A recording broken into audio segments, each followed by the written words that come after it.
Sono le 11 in via Ottava Strada, Bagnoli di Sopra, poche anime in giro in questo sabato di settembre. All'interno della LB, figlio del titolare, un giovane di origini siciliane, e un gruppetto di persone, 5, forse 6.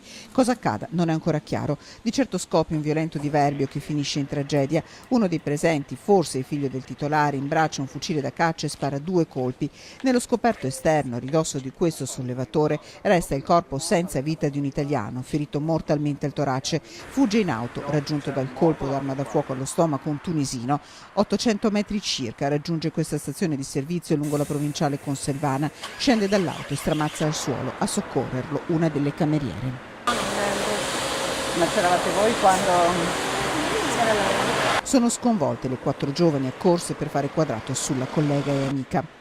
Il tunisino è ricoverato in ospedale a Padova, le sue condizioni sono molto gravi. Intanto i carabinieri iniziano a ricostruire i tasselli della vicenda. In caserma finiscono i principali sospettati della sparatoria, il figlio del titolare dell'azienda specializzata nella sabbiatura e verniciatura di metalli e le altre persone presenti. Nella zona industriale arriva anche il PM Maria d'Arpa, atteso dal nuovo comandante provinciale dell'Arma, colonnello Oreste Liporace. Una vicenda inquietante, tutta da chiarire, che sconvolge l'intera comunità.